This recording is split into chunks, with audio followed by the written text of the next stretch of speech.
Rizka Yuni.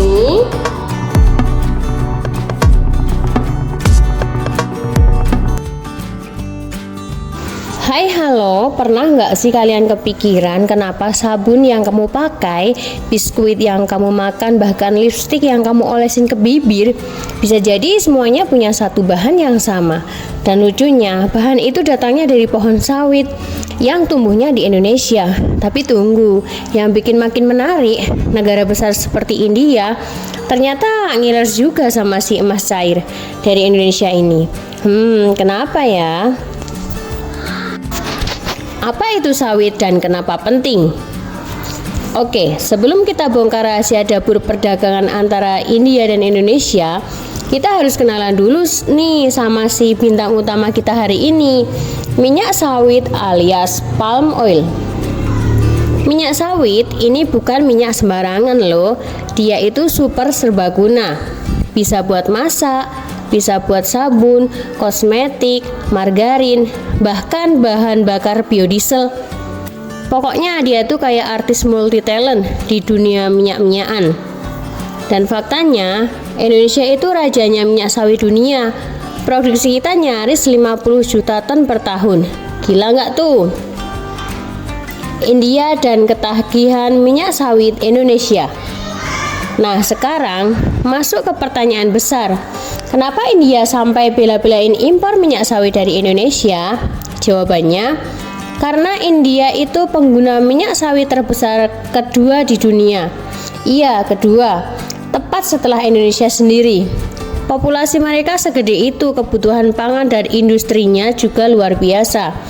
Tapi, India nggak punya cukup pohon sawit, jadi solusinya impor. India biasanya impor dari dua negara, Malaysia dan Indonesia. Tapi dalam beberapa tahun terakhir, Indonesia jadi pilihan utama mereka. Kenapa? Kenapa pilih Indonesia bukan Malaysia?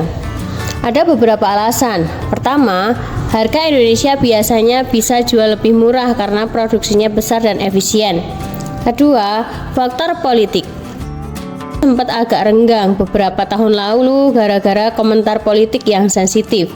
Nah, Indonesia waktu itu jaga sikap dan jadilah India lebih mesra sama kita. Ketiga, kualitas. Jangan salah, sawit Indonesia itu punya grade bagus dan cocok buat kebutuhan industri makanan India. Angka-angka yang bikin melongo. Mau tahu seberapa besar impor India dari kita? Tahun 2023, India impor lebih dari 8 juta ton minyak sawit dari Indonesia.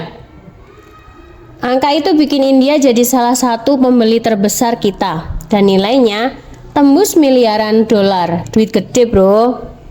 Impor itu bukan cuma buat masak doang. Banyak juga yang dipakai buat bikin mie instan, kue-kue, cemilan ringan, bahkan sampai industri kosmetik dan sabun. Dampak buat Indonesia. Sekarang kita balik ke Indonesia.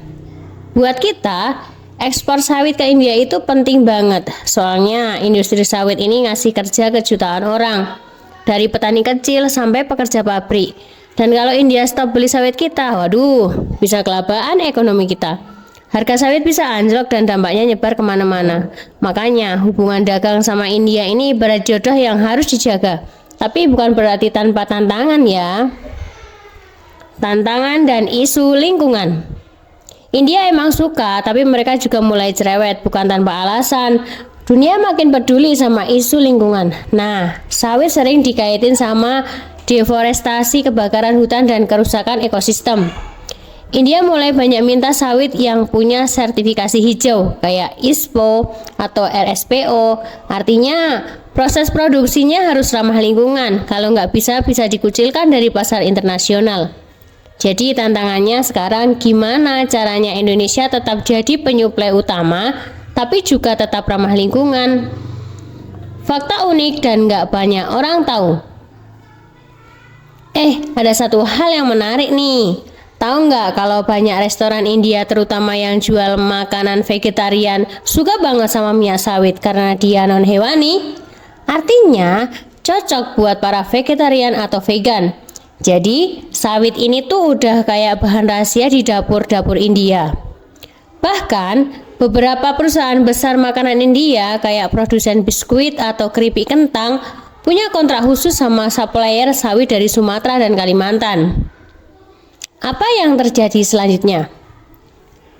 Pertanyaannya sekarang, apakah India akan terus impor sawit dari Indonesia? Kalau ngelihat tren sekarang, jawabannya iya. Tapi dengan catatan, Indonesia harus terus jaga kualitas, harga bersaing, dan makin ramah lingkungan. Karena kalau enggak, India bisa aja cari alternatif lain. Beberapa negara Afrika mulai nanam sawit juga, dan jangan lupa India punya program Atmanirbhar Bharat alias India Mandiri. Mereka pengen produksi lokal juga, jadi buat Indonesia nggak bisa leha-leha, harus terus inovasi dari hulu ke hilir. Gimana? Ternyata sawit itu nggak sekadar minyak goreng ya, ada intrik dagang, politik, sampai isu lingkungan yang semuanya nyambung ke satu botol minyak sawit di dapur. Kalau kamu suka bahasan ekonomi global yang dikemas santai kayak gini, mulai dari ekspor, impor, perang dagang, sampai strategi negara besar, jangan lupa like video ini, subscribe channel kita, dan nyalain lonceng biar nggak ketinggalan info seputar dunia perdagangan dan ekonomi internasional. Sampai jumpa di video berikutnya. Dan ingat, minyak goreng kamu bisa aja udah jalan-jalan ke India dulu sebelum masuk ke dapur kalian. Terima kasih.